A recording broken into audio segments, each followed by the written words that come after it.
Hi hello ಹೇಗಿದ್ದೀರಾ? ಕರಾವಳಿ ಹಳ್ಳಿ ಅಡುಗೆಗೆ ತಮ್ಮೆಲ್ಲರಿಗೂ ಆತ್ಮೀಯ ಸ್ವಾಗತ. ಸ್ನೇಹಿತರೆ, ಇವತ್ತು ತುಂಬಾನೇ ಸಿಂಪಲ್ ಆಗಿ ಟೊಮೆಟೊ ರಸಂ ಹೇಗೆ ಮಾಡೋದು ಅಂತ ತೋರಿಸ್ಕೊಡ್ತೀನಿ.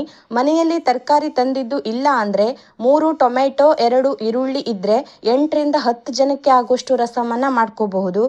ಮಾಡೋದಕ್ಕೂ ಕೂಡ ತುಂಬಾನೇ ಸುಲಭ, ಹಾಗೆ ಬ್ಯಾಚುಲರ್ಸ್ಗಂತೂ ತುಂಬಾನೇ ಹೆಲ್ಪ್ ಆಗುವಂತಹ ರೆಸಿಪಿ. ಆರೋಗ್ಯಕ್ಕೂ ಕೂಡ ತುಂಬಾನೇ ಒಳ್ಳೆಯದು. ಇದನ್ನು ಅನ್ನದ ಜೊತೆ ಕೂಡ ತಿನ್ಬೋದು, ಹಾಗೆ ಇಲ್ಲ ಅಂತಂದರೆ ಸೂಪ್ ರೀತಿಯಲ್ಲಿಯೂ ಕೂಡ ಕುಡಿಬಹುದು. ತುಂಬಾನೇ ರುಚಿಯಾಗಿರುತ್ತೆ. ಬನ್ನಿ, ಹಾಗಿದ್ರೆ ವಿಡಿಯೋನ ಸ್ಕಿಪ್ ಮಾಡದೆ ಕೊನೆ ತನಕ ನೋಡಿ, ನೀವು ಒಮ್ಮೆ ಟ್ರೈ ಮಾಡಿ. ಇವಾಗ ಟೊಮೆಟೊ ರಸಂ ಹೇಗೆ ಮಾಡೋದು ಅಂತ ನೋಡ್ಕೊ ಬರುವ ಬನ್ನಿ. ಮೊದಲಿಗೆ ಒಂದು ಪಾತ್ರೆಯನ್ನು ಇಟ್ಕೊಂಡಿದ್ದೀನಿ.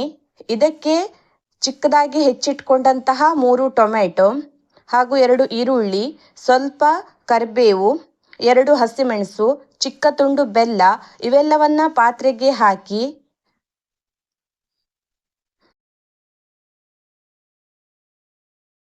2 ಸ್ಪೂನ್ ರಸಂ ಪೌಡ್ರನ್ನು ಹಾಕೋಬೇಕು. ಇದು ನಾನು ಮನೆಯಲ್ಲೇ ಮಾಡಿಟ್ಕೊಂಡಂತಹ ಪೌಡ್ರು. ನೀವು ರೆಡಿಮೇಡ್ ಪೌಡ್ರ್ ಕೂಡ ಬಳಸ್ಕೋಬಹುದು. ಹಾಗೆ ಸ್ವಲ್ಪ ಉಪ್ಪನ್ನು ಹಾಕ್ಕೊಳ್ಬೇಕು. 2 ಲೀಟರ್ ಆಗುವಷ್ಟು ನೀರನ್ನು ಹಾಕಿ ಅರ್ಧ ಕಪ್ ಹುಣಸೆ ರಸವನ್ನು ಹಾಕಿ ಮುಚ್ಚಳ ಮುಚ್ಚಿ ಟೊಮೆಟೊ ಎಲ್ಲ ಚೆನ್ನಾಗಿ ಸಾಫ್ಟ್ ಆಗೋ ತನಕ ಹೈ ಫ್ಲೇಮಲ್ಲಿ ಬೇಯಿಸ್ಕೊಳ್ಬೇಕು.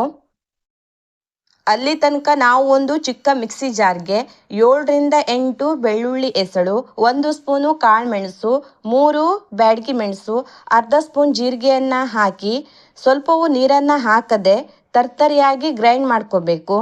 ರಸಂ ಸ್ವಲ್ಪ ಹುಳುಳಿಯಾಗಿ ಖಾರವಾಗಿದ್ರೆ ತುಂಬ ಚೆನ್ನಾಗಿರುತ್ತೆ ಅಲ್ವಾ? ನಿಮಗೆ ಖಾರ ಇಷ್ಟ ಇಲ್ಲ ಅಂತಂದರೆ ಸ್ಕಿಪ್ ಮಾಡ್ಕೋಬೋದು, ಆಯಿತಾ? ಇವಾಗ ಈ ಕಡೆ ಟೊಮೆಟೊ ಈರುಳ್ಳಿ ಕೂಡ ಚೆನ್ನಾಗಿ ಬೆಂದಿದೆ. ಈಗ ತರ್ತರಿಯಾಗಿ ಗ್ರೈಂಡ್ ಮಾಡಿಕೊಂಡಂತಹ ಮಸಾಲೆಯನ್ನು ಹಾಕಿ ಇವಾಗ ಒಮ್ಮೆ ಸರಿಯಾಗಿ ಮಿಕ್ಸ್ ಮಾಡಿ ಅರ್ಧ ಸ್ಪೂನ್ ಆಗುವಷ್ಟು ಅರಿಶಿನ ಪುಡಿಯನ್ನು ಹಾಕಬೇಕು.